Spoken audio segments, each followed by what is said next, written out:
bahwa ada orang yang konflik, tawuran dan lain sebagainya, tetapi juga banyak orang terpanggil untuk berbuat yang terbaik dalam situasi seperti itu. Contohnya ini Mbak Ria, contohnya komunitas komunikasi.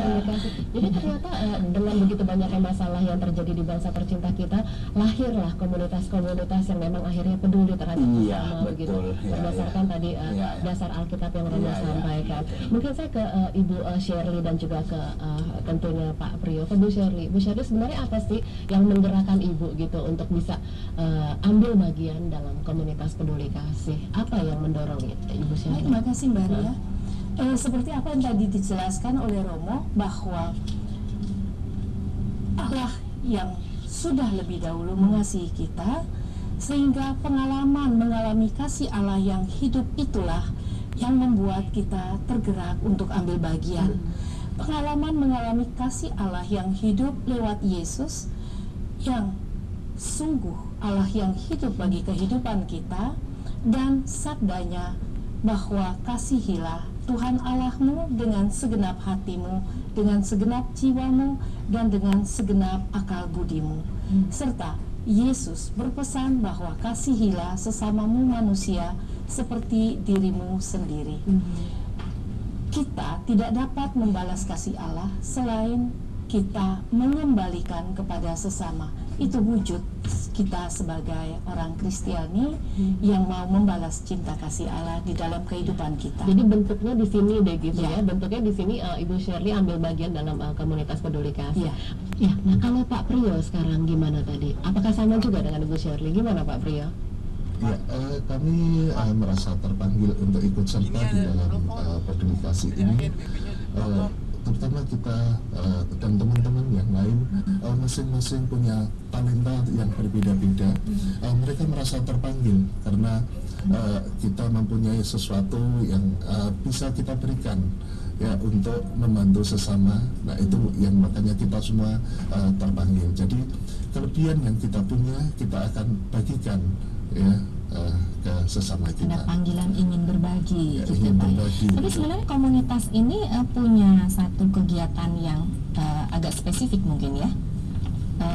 Apa jenisnya Pak, kegiatan dari Ya, komunitas? kita punya kegiatan itu untuk penggalangan dana. Ya, kita ingin membantu karya gereja ya di dalam menyediakan sarana dan prasarana. Ya, seperti kita tahu di daerah-daerah terpencil seperti di Papua, di Flores, di daerah-daerah lain yang jauh dari keramaian kota, saudara-saudara kita yang beragama Katolik untuk bisa bergereja itu harus berjuang. Ya, karena ketidaktersediaannya sarana dan prasarana bahkan imam yang cukup. Ya. Kegiatan yang pertama kita lakukan di tahun lalu, ya sebetulnya juga sudah ada kegiatan sebelumnya, tetapi di tahun lalu kami mengumpulkan dana untuk kegiatan membantu Papua ya dari dalam seminari ya di mana untuk pendidikan imam-imam, untuk calon-calon imam ya sehingga nantinya akan tersedia imam yang cukup untuk melayani umat. Luar biasa ya, jadi mempersiapkan calon-calon imam untuk menjadi imam, kemudian sarana prasarananya pun dilengkapi. Ya. Kemudian di tahun ini kami juga mengadakan penggalangan dana juga untuk membantu di Keuskupan Flores ya, di mana di Flores itu ada 4 keuskupan. Di sana begitu banyak umat yang harus beribadah itu dengan tempat-tempat yang kurang layak. Jadi kami mengumpulkan dana untuk membantu membangun stasi ya atau merenovasi stasi ya mana-mana yang perlu kita bantu. Tentunya kita bekerja sama dengan keuskupan setempat sehingga untuk meyakinkan donatur atau calon penyumbang, mereka akan lebih yakin bahwa dana ini kita salurkan karena kita bekerja sama dengan gereja ataupun keuskupan setempat yang ada di daerah begitu ya. Ya, saya tertarik sekali dengan tadi Pak Priyo Budi Santoso mengatakan banyak jemaat atau umat Tuhan yang begitu haus untuk mendengarkan firman Tuhan, tapi terkendala karena masalah prasarana dan sarana serta infrastruktur. Saya ke Romo ini kan salah satu hal yang sangat memprihatinkan gitu sebenarnya begitu. Ketika banyak umat Tuhan yang begitu haus untuk beribadah, tapi terkendala, tidak ada imam di sana. Masalah sebenarnya ada apa begitu Romo? Apakah distribusi imam dari pusat ke daerah itu tidak termanage dengan baik atau bagaimana sebenarnya Romo? Akhirnya ada komunitas yang mau turun tangan untuk masalah ini. Sebenarnya adalah itu yang boleh kita bersyukur bahwa gereja Katolik, khususnya gereja Katolik di Indonesia, sebenarnya tidak pernah kekurangan imam. Karena kita semua umat Katolik sehati seperasaan untuk selalu membantu di mana yang kurang, di sana kita membantu. Maka sebenarnya tidak ada yang namanya kekurangan, saling mengisi satu sama lain. Kalau tadi Pak Pri katakan bahwa bantuan-bantuan itu untuk menambah jumlah imam, calon imam itu benar dalam arti menyiapkan mereka dengan sarana dan fasilitas yang baik, perpustakaan yang baik, suasana yang baik, sehingga nanti menghasilkan imam-imam yang juga hidupnya baik, yang hidupnya bisa berbela rasa, bisa peduli dengan siapa saja.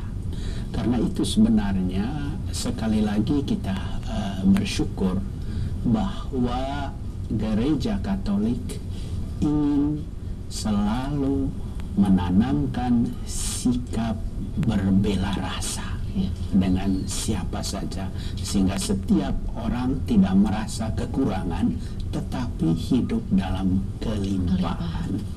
Tapi mungkin maksudnya bukan kekurangan juga mungkin, tetapi memang perlu selalu ada imam-imam baru gitu. Karena umatnya juga bertambah kan Romo ya. Jadi imamnya juga harus bertambah Mbak. Harus diperlengkapi juga. Berarti ini komunitas ini khususnya membantu untuk daerah terpencil ya. Kalau yang di pusat kota sih nggak perlu dibantu lagi ya. Mungkin Bu Shirley kali ya. Mungkin Bu Shirley bisa cerita. Kalau tadi Pak Pri menyampaikan bahwa salah satu kegiatannya untuk membantu adalah kegiatan utama pengumpulan dana ya. Nah, ini dari mana saja Bu dananya? Pertama-tama bukan saja di daerah terpencil, tetapi kami juga mengawali dengan komunitas ini. Kami berbuat untuk Merauke, Keuskupan Merauke. Kemudian kami juga membantu gereja yang ada di sekitar Jakarta, yaitu gereja di Cilincing, Salib Suci di Cilincing, dan gereja di Kranji, Santo Mikael di Kranji. Jadi kami bukan saja jauh-jauh, tapi kami juga melihat yang terdekat juga yang sangat membutuhkan. Nah, disitulah kami boleh ambil bagian bersama-sama dengan teman-teman.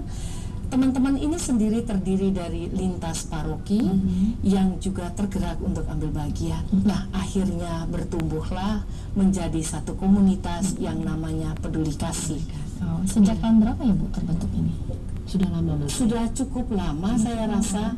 Dari hal-hal kecil mulai kami buat dan terus berkembang sampai saat ini.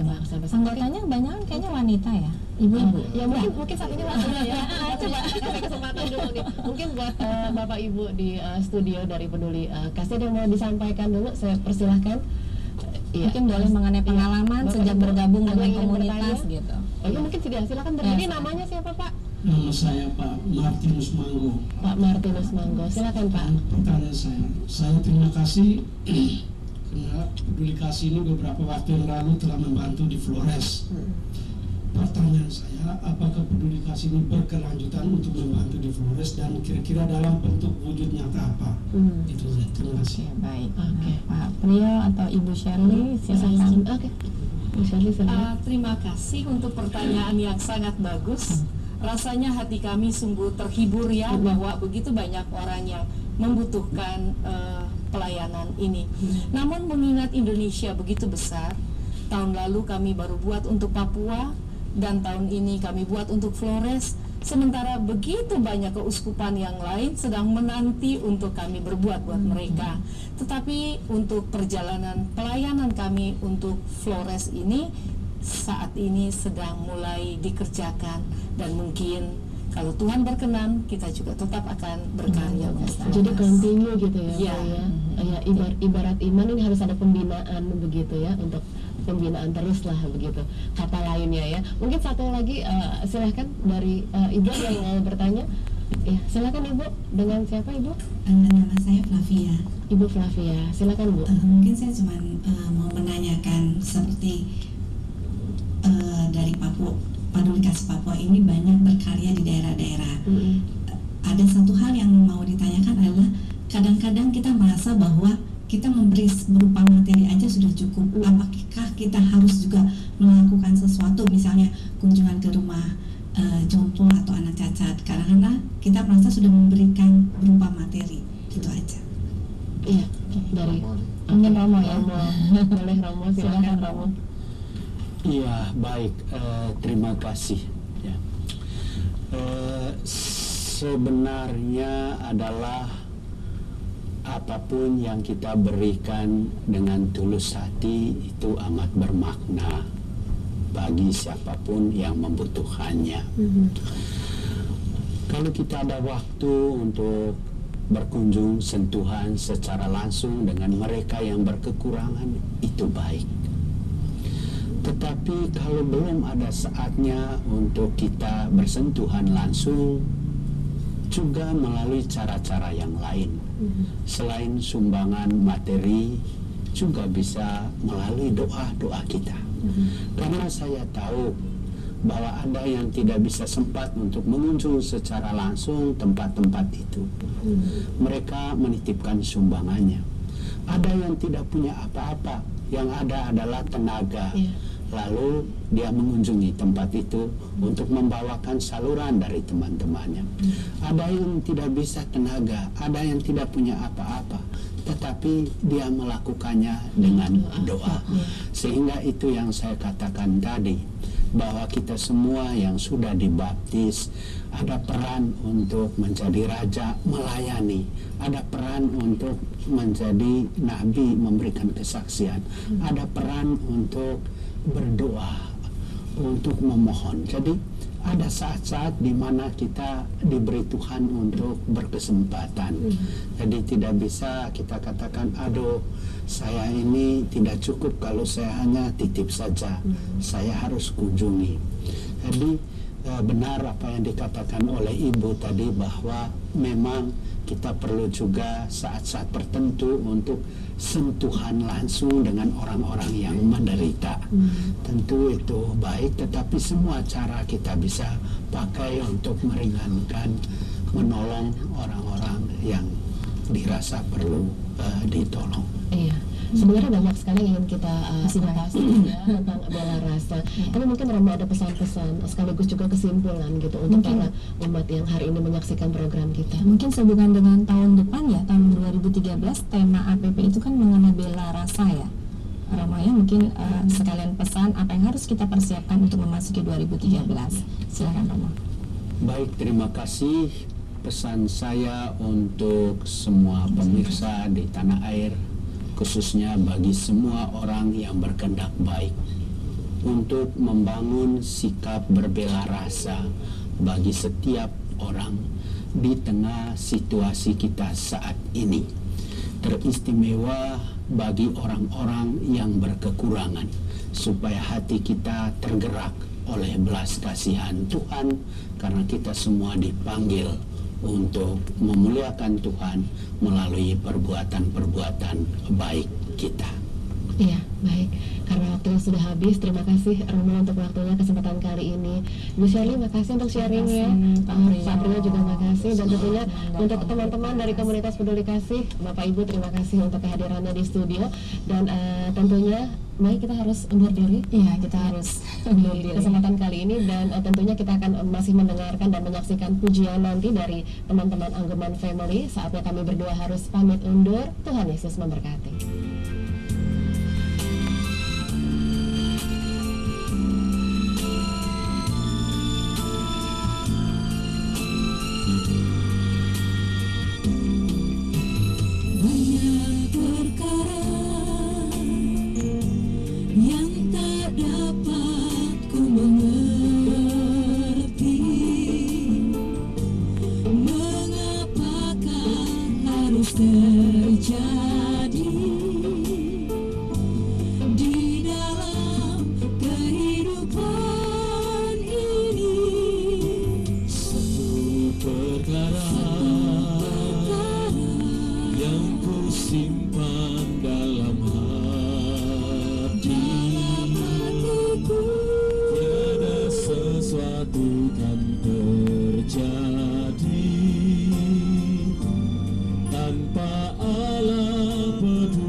Berkumpul sendiri sebab